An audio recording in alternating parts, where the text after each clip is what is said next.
Igongona ria kugira uhoro Mumemerekia Catherine Kasavuli ritafaneirio thukuru-ini wa anake wa Nyang'ori mwena wa Zululu kwao muciĩ kaunti-ini ya Vihiga.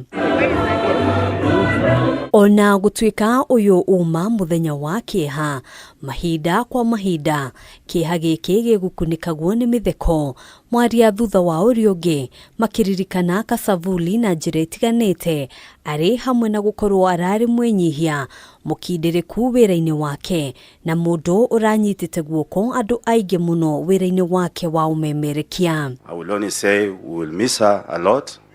She was a role model to the family. And at the same time, she had class, which I learned a lot from. Tukaomba, tukacheka, we went down memory lane. Sikujua ingekuwa siku ya mwisho.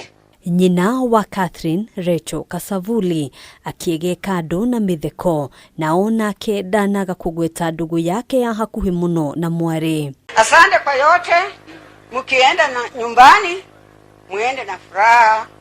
Na mimi muniambie Mungu anirudie. Tuzidi kukutana although I'm too old for you. Lakini kwa furaha. Kila mara nikifunga shule anasema twende Gambogi tufike Zululu. Na nilipata kujua jamii na familia na kulea ng'ombe, kukata napier grass, kutembea na kugaa alipokuwa uhai na kuchunga mama. Igongona riri oho ni rigwikinyitio ni magana ma atongoria a ndini aria magathiririe Catherine na kumugweta ta kionereria kiega. Catherine came to the church. She played a major role in the construction of the sanctuary that we have.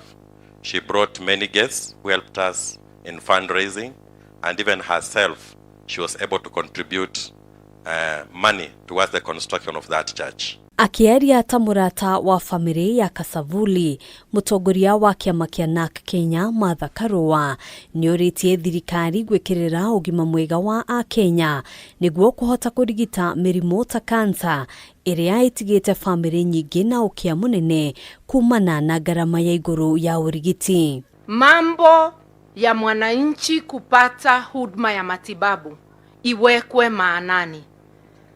Hatutaki hadithi zake. Tunataka kuona matibabu kwa kila kijiji, kwa kila kona. We must immediately and urgently roll out affordable universal health care kwa Wakenya wote. Kasavuli ahurũkirio muthia-ini wa mweri muhituku thutha wa gukorwo akirigitwo murimu wa kansa thibitari-ini nene ya Kenyatta.